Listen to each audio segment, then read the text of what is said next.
नमस्कार मित्र आणि मैत्रिणी, वेलकम टू माय चॅनल. तुला जपणार आहे आजच्या भागामध्ये हे दाखवलं गेलं आहे की इथे वेदाबरोबर जे काही मंजिरीने केलेलं असतं ते आपल्या अंबिकाच्या शक्तीमुळे ते सगळं काही व्यवस्थित होतं. अखेरकार वेदाला अथर्व जवळ घेऊन म्हणतो की अरे वेदा बाळा, तुझ्याबरोबर सगळे काही आहे, तू काही काळजी करू नको, तू शांत हो. शांत हो म्हटल्यानंतर वेदाला रूममध्ये घेऊन येतात. घेऊन आल्यानंतर ना परत इथे वेदा म्हणते अरे बाबा, झालं होतं तरी काय ना, तेच तरी सांग ना मला ना, मलाही काही कळत नाही ना, सारखं सारखं मला असं का दिसतं. अरे तू आणि आई जवळजवळ माझ्या येत होतं ना, तेव्हा मला ना सगळीकडे असे राक्षसच दिसत होते, खूप भीती वाटत होते रे, चाललंय तरी काय. तोपर्यंत मीरा, अथर्व, अंबिका एकमेकांकडे पाहतात आणि ते काय सांगायचं म्हणून अथर्व म्हणतो अगं तुझं ते स्वप्न असेल, काहीतरी झाले असेल, तू विसरून जा, अजिबात ह्या लक्ष अजिबात देऊ नको आणि तू झोपून जाता, मी तुझ्याबरोबरच आहे. मीरा आणि अंबिका दोघीजणी बाहेर येतात. म्हणतात की अगं वेदा खूप घाबरली आहे. आणि हे सगळं काही चालू असताना अंबिका म्हणते अगं मीरा, मला एक गोष्ट कळत नाही आहे की माझी शक्ती कशी काम करत नाही आहे. बघ ना अगं, शेवटच्या टायमिंगला एकदम काम करते आणि ह्याचं कारण तरी काय आहे, मलाही काही समजत नाही आहे.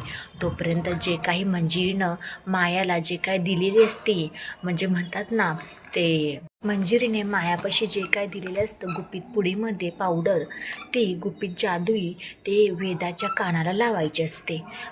माया हेच विचार करत असते की वेदाला लावू तरी लावू कशी आणि त्याचं कारण तरी काय आहे.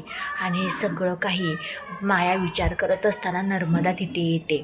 नर्मदा म्हणते माया, एवढी का तू तुच्छित पडली आहे, एवढ्या काही इरजाऱ्या घालते रूममधून, आणि मला एक गोष्ट सांग, सगळं काही करत असताना नक्की तू माझ्याकडूनच आहे ना, का मंजिरीकडून तू परत एकदा गेली आहेस. तोपर्यंत माया म्हणते की नाही सासूबाई, तुम्हाला असं का वाटते, मी तुमच्या साईडनीच आहे. आणि बघा ना, ती मंजिरी मॅडम काहीही सांगतील आणि काहीही मी करीन असं वाटतंय का तुम्हाला. नर्मदा म्हणते नाही ना, तसं तरी काही वाटत नाही, पण तू करशील असं मला नक्कीच डाऊट आहे. आणि असं काही म्हटल्यानंतरनं जे काही मंजिरीने मायाला दिलेलं असतं ती पावडर आपल्या नर्मदाच्या हाती लागलेली असते. नर्मदा पटकन ती घेऊन जाते. इथे मीरा, अंबिका आणि तो भस्म दिलेला असतो मायाला. तोपर्यंत भस्मच तो सापडलेला असतो इथे नर्मदाच्या हातीन. तो पटकन घेऊन जाते ह्या दोघींकडे. घेऊन गेल्यानंतर ना म्हणते की मीरा, तुला एक गोष्ट मला दाखवायची आहे. ती मंजिरी खूप चालाक आहे. मायाला तिने एक भस्म दिला आहे वेदाला लावण्यासाठी.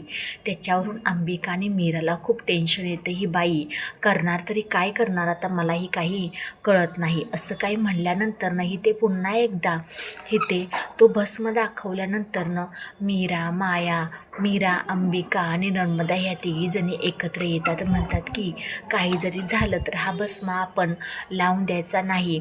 असं म्हटल्यानंतरनं इथे दुसऱ्या दिवशी तोच भस्म वेदाच्या कानाच्या पाठीमागच्या साईडला माया लावते. आणि लावल्यानंतर इकडे मंत्रोपचार करायला मंजिरी चालू करते. इथे मीरा, अंबिका, अथर्व म्हणजे वेदा वगैरे सगळे काही असतात. वेदा खेळत असते, अथर्वही तिच्याबरोबरच असतो.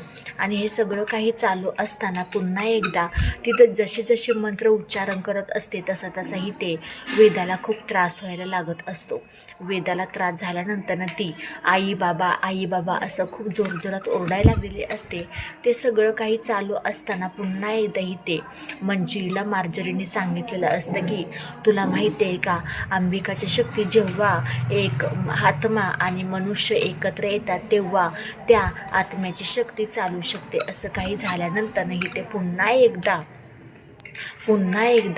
इथे मंजिरीचा डाव असतो की इथे मीराच्या साडीचे जे काही बाहुली बनवलेली असती त्याच्यावरती मंत्र उच्चार करून तिने वेदाला त्रास द्यायला चालू केलेलं असतं. वेदाला जसं जसं त्रास होतो तसं ती गेटच्या बाहेर जाते. आई बाबा असं काही म्हणत असते. असं सगळं काही बोलत असताना पुन्हा एकदा ती गेटच्या बाहेर गेल्यानंतर ना इथे अथर्व, मीरा, अंबिका हे सगळे काही टेन्शनमध्ये येतात आणि म्हणतात की अरे ह्या वेदाला झालं तरी नक्की काय. येणाऱ्या भागामध्ये आपण पाहूयात की नक्की ह्या मंजिरीचा डाव तरी काय असणार आहे. वेदाला ती कोणती पुन्हा एकदा हानी पोचवायला चालू करत असते. व्हिडिओ शेवटपर्यंत पाहिल्याबद्दल खूप सारे मनापासून धन्यवाद. आवडल्यास लाईक, शेअर, सबस्क्राईब करायला अजिबात विसरू नका. चला भेटूया आपण पुढच्या व्हिडिओमध्ये. बाय सगळ्यांना.